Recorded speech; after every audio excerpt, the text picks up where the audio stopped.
Governor, Dr. Ishrat, and all panelists, moderators, thank you so much for making this event a great event. Thank you for sparing time, sharing your expertise, your experiences, and your thought-provoking insights.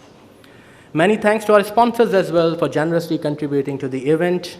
Especially, I would like to name our platinum sponsors, Allied Bank, Takaful Pakistan, and our lunch sponsors, Mizan, who have been with us throughout this journey of 9 years consecutively. So a big round of applause for all of them. Our media partners, thank you so much. It is very important that we project this right image and the positivity of the country. Thank you for giving due mileage to this conference. All our media partners, print, electronic, social media partners, thank you so much. And in the end, a big round of applause to all of you for making this event a big success. Give yourself a big round of applause. You have been a fantastic audience. Thank you so much. We have got feedback kiosks. We would love to have your feedback. And my committee look forward to your feedbacks because feedback is the breakfast of champions. Thank you so much.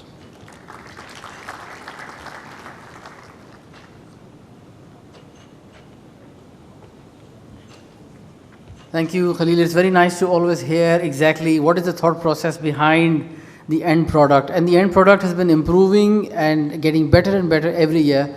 And of course, the end product is also being globally viewed on our Facebook page. So that is also a fantastic, I don't think too many organizations, autonomous or semi-autonomous bodies, have A, members overseas, and B, have their flagship event going live all over the world. So I think hats off to the PAIB committee. Some very aggressive, I would say, and of course adventurous things that they've done over the last few years.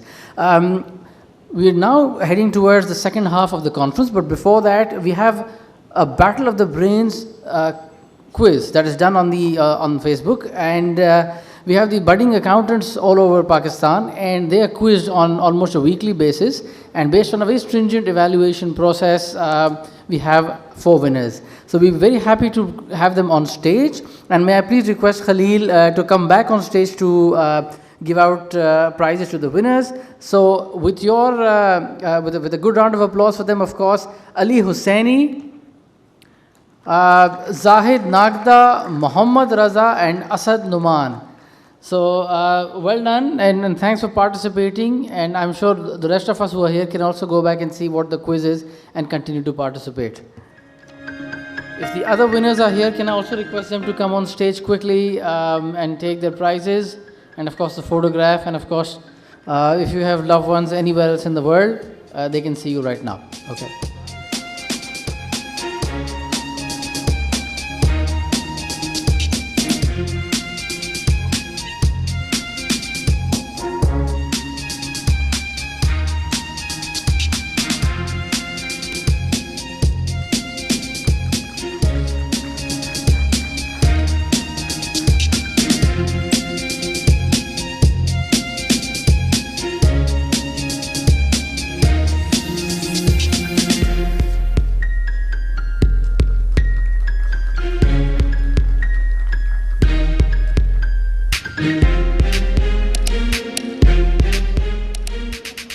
I think that the final winner may not be here, but we will definitely ensure that the prize is sent and received by the winner. Khalil, thank you so much once again.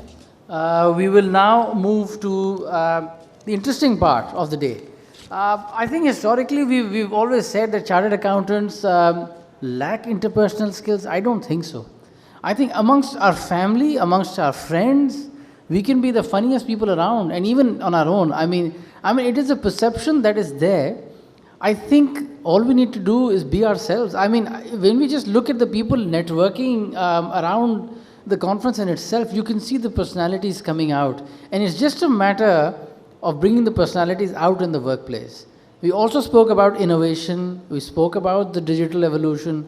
We spoke about the mental model having to change. So let's just allow ourselves to drop our hair for a bit. And what would be better if we have somebody who is a professional at this, who has come in especially to Pakistan. I also flown in last night for this. The Power of Words by Mr. Muhammad Al-Khatani, who is a humorous speech champion of Saudi Arabia. He also became the first Arab to win the World Championship of Public Speaking in Las Vegas, Nevada in the US in 2015. Thank you so much for coming to ICAP, and with a big round of applause, can we please request Mr. Muhammad Al-Khatani to make his way to the stage.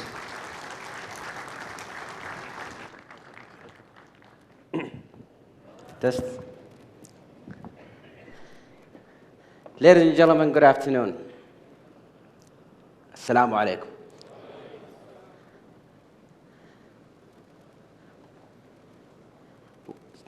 Answer me this. What is the first thing that you remember? What is your first memory? See, for most of you, if you travel back in time, you might remember something when you were, I don't know, 3 or 4 years old. My oldest memory, I was 8 years old in school, at the front of the class. And the teacher walks in and he puts a book in front of me and he asked me to read. I started reading and I stuttered. And he slapped my face. Read again, you stupid.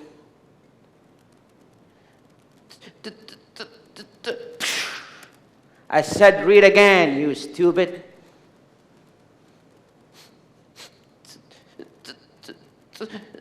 Okay, stop. There is no use out of you. And he took the book and he gave it to someone else. There is no use out of you. You see, ladies and gentlemen, during your life, you will be faced with a lot of challenges. And anytime a challenge comes your way, you have 2 options. The first option is to rise against it, try to defeat it, and maybe you will win. The second option is take the easy road and avoid it. But he said something to me. He said, there is no use out of you. One single statement. No use out of you. So I decided to avoid the problem. I took my stuff and I went to the back of the class and I hid behind this giant student so nobody can see me. And from that time until last year of high school, I avoided talking to everybody, even my own family, my mom, my dad, my brothers and sisters. I didn't talk to anyone because in my mind, what? There is no use out of me. If I open my mouth again, I might get slapped or I might get laughed at. So why? I had no friends. I had nobody because I avoided talking to everybody. And because I spent most of my time by myself, I used to read a lot, so I used to be the best student in class. And one day, 3rd year of high school, a fellow student, his name is Mansour, he came up to me. And he said, Muhammad, you are a smart student, you're always the top of the class, but I don't think I ever heard you talk. And I remember I grabbed a piece of paper and I wrote down this. I can't talk. And he said, if you were a mute, you wouldn't be in the school. You will be in a very special school. But you can't talk. Your problem is fear. You're afraid of people. Do you want the solution? I said, yes, please. He said, in order for you to beat any fear, you need to face the ultimate type of that fear. What do you mean? Tomorrow morning, you're going to read the announcements in front of the entire school. Stand there and speak to everybody. And I promise you, this is your cure. And ladies and gentlemen, when you are desperate and somebody hands you a solution, an idea, no matter how crazy that idea is, you'll take it. So I took it. I said, okay, I'll do it. The next morning, I went with the school announcement, and I stood in front of 400 students, and in my mind, I'm thinking, as soon as I open my mouth, I'll be okay. Why? Because he told me so. I started speaking, and I stuttered again. And 400 students laughed at me hysterically. Until this day, they still call me the broken radio. And I was crushed. The one thing that I avoided my entire life, I walked to it with my own feet, and it turned out horrible. Everybody laughed at me. I'm the joke of the school now. During recess, I went to Mansour, the same student, and I said, your advice sucks. You said if I spoke in front of people, I'm going to be okay. He said, yeah. But nobody succeeds from the first time. Single statement. Nobody succeeds from the first time. Ladies and gentlemen, sometimes we try to embark on a new journey in life, and once we face the first failure, we give up. And we say, maybe it's not for me. Maybe I just can't do it. Ask every successful person around you. Nobody made it from the first time. You are supposed to fall once, and twice, and 10 times, and 20 times. But every time you fall, you're not going to repeat the same mistake. So you didn't actually fail. You were just one step closer. He said to me, go back and do it again. And just like a crazy person, I did. So I walked in front of the school again the next morning, and I spoke, and I stuttered again, and everybody laughed at me. I walked the next day, I spoke, and I stuttered again, and they laughed at me again. But I noticed some of the words that I used to stutter on yesterday, I'm not stuttering in any longer. Yes, this is working. He was right. All I had to do is just keep doing it. And from that day on, I loved the stage, and I took every chance to speak, and I taught myself how to be funny. I taught myself comedy, because in my head I thought, well, if they're going to laugh anyways, they might as well laugh with me and not laugh at me. I went to the States, and I went to every stand-up comedy club. I got booed off the stage so many times, but I still did it, because this is my cure. So I finished college, and I came back, and for the first 5 years, I said to myself, let me focus just on my job. I'm a computer scientist, so I'm a nerd, and I'm sitting at the computer. So for 5 years, I stayed away from speaking. And I noticed that I'm stuttering again. And it's even worse than before. I need to fix myself back again. A friend of mine gave me an advice. He said, there's something called the Toastmasters Club. I didn't know what that was. He told me about it. And in that club, there's a chance for you to speak every week. And this is exactly what I needed. Speaking for me is like a drug. And I need my fix. So I joined the club. And soon after I joined, I learned that there is something called the speech contests. In the speech contest, you compete first on your club level, and then it grows and grows until you compete on your country level, and then you go and compete internationally. I said, let me give it a try. So I tried it for the first time, and I won on the club level, and when I went to the second level, I got second place. I lost. And ladies and gentlemen, I'm a bit of a sore loser. I don't handle losing very well. And I sat at the back of the hall after the conference is over with my second place trophy, just hating it and hating myself.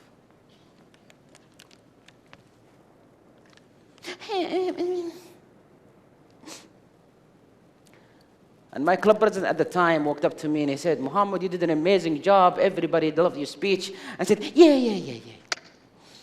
He said, what's wrong? I said, well, I got second place. He said, so? I said, it's second place. Look at this. I cannot put this on my desk. Look how tiny it is. And he said something to me that I would never forget. He said, if a piece of glass is what you're looking for, I'll take you out and I'll buy you the biggest trophy in the market. I'll buy you the biggest one. Is it a piece of glass that you want? Are you here to get a piece of glass? Ladies and gentlemen, sometimes we might chase something in life. To be the chairman of something, to be the head of something, to get a bigger salary. Yes, that's okay. But that should be a tool for you to get to a higher purpose and a higher goal. You shouldn't aim for a title. You shouldn't aim for just a piece of glass. And he said to me, Muhammad, why are you doing this? Why are you speaking? Why are you putting yourself in front of people and sometimes messing up? I said, well, you know, it's fun. He said, if it's fun, then you shouldn't feel bad when you lose. But you want something bigger. What do you want? What is your target? I said, I don't know. He said, what is your target? Because, ladies and gentlemen, if you don't have a target in mind, you will give up halfway through. Your journey will be aimless. Set yourself a measurable target that one day you know that you're going to hit. I thought about it for a minute and I said, well, I guess my target is I want to speak to 1,000 people. If I get a chance to speak to 1,000 people, that is my dream. That is my goal. He said, well, there you go. Now you have a target. He gave me a piece of paper and a pen. And he said, if that's your target, then one day you will reach to the World Championship of Public Speaking. You will compete against all the speakers from all over the world. So here's a piece of paper and here's a pen. I want you to write your acceptance speech. And I said, acceptance speech for what? He said, acceptance speech for when you win the championship. I said, oh my God, you're crazy. He said, no, write it. Because, ladies and gentlemen, our hopes and goals and dreams in life, they're like lies. How many of you have made up a lie and made it so good that you believed it yourself? We all have. And dreams are exactly the same. Once you believe in them, somehow God will make it happen. But if you say, well, I'm just going to try, then you're not going to get there. Believe that whatever you set your mind into, you will achieve one day. So I took that piece of paper and I wrote an acceptance speech. Keep in mind, this is 2010. I wrote it, so I wrote an acceptance speech and I put it in my pocket. And the next year, I did the competition again, I lost. The next year, I did the competition again, still lost. And every year, I keep losing. Until 2014, I wrote the best speech ever, the masterpiece. The best thing that I could ever done in my entire life. And once I wrote it, I said, oh my God, this is amazing. This is the piece that I'm going to take all the way. So I entered the competition that year, and I still got second place. And I was crushed and devastated, not because I lost, because this is the best thing I could do. I sat at the back of the hall again, and the same guy came to me again, and he said, Muhammad, you did a great job. Everybody loved your speech. I said, dude, this is my best work. And my best work is still not good enough. Have you ever felt that way before? Your best work is still not good enough. Then what are you doing? Are you just wasting your time? I kept asking myself that question. Am I just wasting my time? Because if my best work still cannot win, then I'm just wasting my time. And he said something to me that I will never forget. He said, Muhammad, when you think that you hit your best, that's when you stop trying. That's when you stop living. And in order for you to keep on living, always remind yourself that your best is yet to come. If you do something amazing, don't say to yourself, this is the best I could do. always remind yourself, I could do better. Maybe not now, but I could do better than this. Remind yourself all the time that your best is still yet to come. 2015, I entered the competition again, and I reached all the way to the level of Saudi Arabia, but I still got second place. But I was okay. I was proud of my performance that year. However, 2 weeks before the finals in the United States, I get a phone call. Yeah, hello?